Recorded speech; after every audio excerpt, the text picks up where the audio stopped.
News Kannada ವಾಹಿನಿಗೆ ಸ್ವಾಗತ. ಬುಧವಾರ ರಾತ್ರಿ ಧಾರಾಕಾರ ಸುರಿದ ಮಳೆಗೆ ಕುಸಿದ ಬಾಗಲಾಪುರ ಸೇತುವೆ ಮೇಲೆ ಜನತೆ ನಿತ್ಯ ಸಂಚಾರ ಮಾಡುತ್ತಿದ್ದಾರೆ.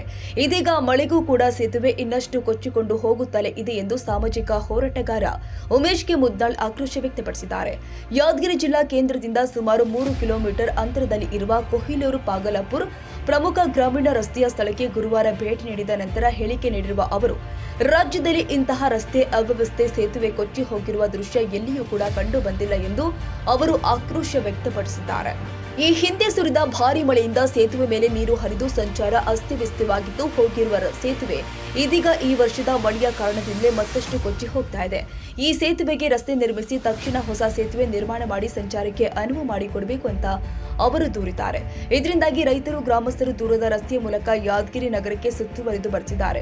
ಇದರಿಂದ ವಿದ್ಯಾರ್ಥಿಗಳಿಗೆ, ರೋಗಿಗಳಿಗೆ, ರೈತರಿಗೆ ತೀವ್ರ ತೊಂದರೆಯಾಗಿದೆ. ಆಂಬ್ಯುಲೆನ್ಸ್ ಹೋಗಬೇಕಾದರೂ ಸುತ್ತುವರಿದು ಬರಬೇಕಾಗಿದೆ. ಬಾರದೆ ಜನತೆ, ಖಾಸಗಿ ವಾಹನಗಳು, ಆಟೋದಲ್ಲಿ ಮೇಲೆ ರಾತ್ರಿ ವೇಳೆ ಹೊರ ಊರಿನವರು ಬಂದಲ್ಲಿ ಅಪಘಾತಕ್ಕೆ ಈಡಾಗುವುದು ಸಾಮಾನ್ಯ ಸಂಗತಿಯಾಗಿದೆ. ಅಪಘಾತ ಇದುವರೆಗೂ ಅಧಿಕಾರಿಗಳು ನಿರ್ಲಕ್ಷ್ಯ ವಹಿಸಿ ಗಾಢ ನಿದ್ರೆಯಲ್ಲಿ ಇರುವ ಅಧಿಕಾರಿಗಳನ್ನ ಬಡಿದೆಬ್ಬಿಸಲು ಸ್ಥಳಕ್ಕೆ ಜಿಲ್ಲಾಧಿಕಾರಿ ಮತ್ತು ಜಿಲ್ಲಾ ಪಂಚಾಯತ್ ಸಿಇಒ ಅವರು ಸ್ಥಳಕ್ಕೆ ಭೇಟಿ ಕೊಟ್ಟು ಪರಿಶೀಲಿಸಿ ಜಿಲ್ಲಾಡಳಿತ ಕೂಡಲೇ ರಸ್ತೆ ಹಾಗೂ ಸೇತುವೆ ದುರಸ್ತಿ ಮಾಡಬೇಕು, ಸೂಕ್ತ ಕ್ರಮ ಕೈಗೊಳ್ಳಬೇಕು ಅಂತ ಅನಿಸಿದ್ರೆ ಮಾಡಿ, ಇಲ್ಲದಿದ್ರೆ ಬಿಡಿ ಅಂತ ಆಕ್ರೋಶ ವ್ಯಕ್ತಪಡಿಸಿದ್ದಾರೆ. ಸಮಸ್ಯೆ ಪರಿಹರಿಸಬೇಕು, ಇಲ್ಲವಾದಲ್ಲಿ ವಿಜಯಪುರ ಹೈದರಾಬಾದ್ ಹೆದ್ದಾರಿಯ ಹೊಸಳ್ಳಿ ಕ್ರಾಸ್ ಬಳಿ ಪ್ರತಿಭಟನೆ ನಡೆಸಲಾಗುತ್ತೆ ಅಂತ ಎಚ್ಚರಿಸಿದ್ದಾರೆ. ಯಾದಗಿರಿ ಜಿಲ್ಲಾ ಕೇಂದ್ರದಿಂದ ಸೈದಾಪುರ ಮತ್ತೆ ಸುಮಾರು 45-50 ಹಳ್ಳಿಗೆ ಸಂಪರ್ಕ ಇರತಕ್ಕಂಥ ಇದು ಪ್ರಮುಖ ರಸ್ತೆ. ಇದು ಸುಮಾರು ವರ್ಷಗಳಿಂದ ಮಳೆ ಬಂದರೆ ಸಾಕು ಈ ಸೇತುವೆ ನೀರು ಈ ಸುಮಾರು ವರ್ಷ ಹಿಂದೆ ನಿರ್ಮಾಣ ಆಗಿರ್ತಕ್ಕಂಥ ಇರೋದ್ರಿಂದ ಆ ಮೇಲ್ಗಡೆ ನೀರು ಬರ್ತಾವ. ಅವತ್ತಿನ ನೀರು ಬಂದವ ಅಂತ ಗೊತ್ತಾದ ತಕ್ಷಣ ಅಧಿಕಾರಿಗಳು ಬರ್ತಾರೆ, ಜನಪ್ರತಿನಿಧಿ ಬಂದ್ರೆ ಹಂಗೆ ಮಾಡ್ತೀವಿ ಹಿಂಗೆ ಮಾಡ್ತೀವಿ ಅಂತೇಳಿ ಟಾಂಬಿಗೆ ಹೇಳಿ ಹೋಗ್ಬಿಡ್ತಾರೆ. ಇವ್ರು ಯಾರು ಜನರ ಮತದಾರ ಬರೀ ಕಿವಿಯಾಗ ಬೀಡಿಟ್ಟು ಹೋಗ್ಬಿಡ್ತಾರೆ. ಆದರೆ ಇವತ್ತು ಏನದಂದ್ರೆ ಇವತ್ತು ಇದೇ ರಸ್ತೆಯಲ್ಲಿ ಸಾಕಷ್ಟು ಉಸಿನ ಗಾಡಿ ತಿರುಗಿರ್ತಾವೆ. ಅವು ಕಂಪ್ಲೇಂಟ್ ಮಾಡಿ ಒಳಗಾಕಿರ ಇಂಥವು ಆಗಲ್ಲ. ಹೆವಿ ಲೋಡ್ ಹೋಗ್ತಾವ, ಸಣ್ಣ ಸಣ್ಣ ಗಾಡಿ ತಿರುಗಾಡೋರಿಗೆ ಇವಾಗ ತೊಂದರೆ ಕೊಡ್ಲಾಕತ್ತಾರೆ. ಈ ಭಾಗದಾಗಿರ್ತಕ್ಕಂಥ 2 ವೀಲರ್ಸ್ ಆಗಿರ್ಬೋದು, ಎತ್ತಿನ ಗಾಡಿ, ರೈತರ ಗಾಡಿ ಇರಬೇಕು. ಆಮೇಲೆ ಮಕ್ಳದ್ದು ಇವತ್ತು ನೋಡ್ರಿ ಬಸ್ಸಿಂದ ಗಾಡಿ ತಪ್ಪದಂತ ಚಲೋ ಇದೆ. ಶಾಲಾ ಕಾಲೇಜಿಗೆ ಹೋಗೋದು ಬಸ್ ಮುಂದೆ ಹೋಗ್ಯದ, ಈ ಗಾಡಿ ಹಿಂದೆ ಬಂದು ಉಸಿನ ಗಾಡಿ ಬಂದು ಇವತ್ತು ಅದು ಸೇತುವೆ ಕೂಚ್ತಾವ, ರಸ್ತೆ ಹಾಳಾಗ್ಲಕತ್ತಾವ. ಇದ್ಯಾಕೆ ಯಾರು ಗಮನಿಸ್ತಿಲ್ಲ ಅಂತಕ್ಕಂಥದ್ದು ನನ್ನ ಪ್ರಶ್ನೆ ಅದ. ತಕ್ಷಣ ಇದು ಸೇತುವೆನೂ ದುರಸ್ತಿ ಮಾಡೋದು ಅಷ್ಟೇ ಅಲ್ಲ, ಸೈಡಿಗೆ ಒಂದು ತಾತ್ಕಾಲಿಕ ಮಾಡಿ ಈ ಹೊಸ ಸೇತುವೆಯನ್ನು ನಿರ್ಮಾಣ ಮಾಡ್ಲಿಕ್ಕೆ ಜಿಲ್ಲಾಡಳಿತ, ರಾಜ್ಯ ಸರ್ಕಾರ ಮುಂದಾಗಬೇಕು. ಇಲ್ಲದಿದ್ದರೆ ಮುಂದಿನ ದಿವಸದಲ್ಲಿ ಇದರ ಮೇಲೆ ಕೂತ್ಕೇಸಿ ಪ್ರತಿಭಟನೆ ಮಾಡ್ಬೇಕಾಗ್ತಕ್ಕಂಥದ್ದು ನಾನು ಎಚ್ಚರಿಕೆ ನೀಡ್ತಿದ್ದೀನಿ.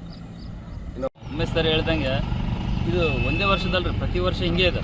ಪ್ರತಿ ವರ್ಷ ನೀರು ಮೇಲೆ ಬರ್ತಾರೆ ತಾತ್ಕಾಲಿಕವಾಗಿ, ಸುಮ್ಮನೆ ಏನಾದ್ರು ಒಂದು ಮಾಡ್ತಾರೆ. ಲಾಸ್ಟ್ ಟೈಮ್ ಬಂದಾರೆ, ಈಗ ನಿಮ್ಗೆ ನೋಡೋಕೆ ಕಣ್ಣಿಗೂ ಕಾಣಿಸ್ತದೆ ಸರ್. ಅಲ್ಲಿ ಹೋದ ಸಲ ಬಂದು ಏನು ಮಾಡಿಲ್ಲ, ಇಷ್ಟಿಷ್ಟು ದೂರ ಡಿಸ್ಟೆನ್ಸ್ ಕೊಟ್ಟು ರಾಡ್ ಹಾಕ್ಯಾರ, ಸುಮ್ಮನೆ ಮೇಲೆ ತೆಳು ಕಾಂಕ್ರೀಟ್ ಹಾಕ್ಯಾರ, ಹೋಗ್ಬಿಟ್ಟಾರ. ಈ ಸಂಪರ್ಕ ಎಲ್ಲಿವರೆಗೂ ಕಲ್ಪಿಸ್ತದಂತಂದ್ರೆ ಅಂತ ಹೈವೇ ರೋಡ್ ಏನಿದೆ, ರಾಯಚೂರು ಯಾದಗಿರಿ ಹೈವೇ ರೋಡ್ ಬಿಟ್ಟು ಈ ರೋಡನ್ನು ಅವಲಂಬಿಸ್ಯಾರ. ಯಾಕಂತಂದ್ರೆ ಆ ರೋಡಿಗೆ ಹೋದರೆ ಸ್ಪೀಡ್ ಹೋದರೆ ಆಕ್ಸಿಡೆಂಟ್ ಆಗ್ತಾವ, ಅನಾಹುತಗಳಾಗ್ತಾವ ಅಂತೇಳಿ ಇಲ್ಲಿಂದ ಸುಮಾರು ಬಳಿಚಕ್ರ, ಕಳಬೆಳಗುಂದಿ, ಮಾದವಾರು, ಮುಂದೆ ಈಡ್ಲೂರು, ಕರ್ಣಿಗಿ, ಈ ಕಡೆ ಸೈದಾಪುರ, ಬಾಡಿಯಾಲ, ಸುಮಾರು ಏನಿಲ್ಲ ಅಂದ್ರೆ ಒಂದು 50 ಹಳ್ಳಿವರೆಗೂ ಹೋಗ್ತಕ್ಕಂಥ ದಾರಿ ಇದು. ಪ್ರತಿ ವರ್ಷ ಯಾವಾಗಲೂ ಈ ರೀತಿ ಬಂದಾಗ್ತಾ ಒಂದಿನ 2 ದಿನ ಮಾಡ್ತಾರೆ, ಏನೋ ಒಂದು ಮಾಡಿ ಹೋಗ್ತಾರೆ. ಇದನ್ನು ಶಾಶ್ವತ ಪರಿಹಾರ ಆಗೋದಕ್ಕೆ ಏನಾದರೂ ಒಂದು ಬ್ರಿಡ್ಜ್ ವ್ಯವಸ್ಥೆ ಮಾಡಬೇಕು. ಇಲ್ಲಾಂತಂದರೆ ಮುಂದಿನ ದಿನದಲ್ಲಿ ಉಗ್ರ ಹೋರಾಟ ಮಾಡಬೇಕಾಗತ್ತೆ ಅನ್ನೋ ಒಂದು ಎಚ್ಚರಿಕೆ ಕೊಡ್ತೇವೆ. ಇದೇ ವೇಳೆ ಬಸವರಾಜಪ್ಪ ಗೌಡ, ದಳಪತಿ ಮುಷ್ಟೂರು, ಭೀಮು ಕಟ್ಟಿಮನಿ, ರಾಂಪುರ್, ರಫೀಕ್ ಪಾಟೀಲ್, ದೊಡ್ಡಪ್ಪ ಪಾಟೀಲ್, ಪ್ರಭು ಮಹಾದೇವ್, ಸಾಬಣ್ಣ ಪ್ಯಾಟಿ, ಮಾದೇವ್ ಲಕ್ಷ್ಮಣ್, ಮಶಾಕ್ ಅಲಿ, ಅಯ್ಯಪ್ಪ ಮಾದೇವಪ್ಪ, ಶೆಟ್ರು ಮೋನಪ್ಪ, ಕಾಸಿಂ ಮರ್ಲಿಂಗಪ್ಪ, ಲೋಕೇಶ್ ಜಗದೇವ್ ಸೇರಿ ಮತ್ತಿತರರು ಹಾಜರಿದ್ದರು.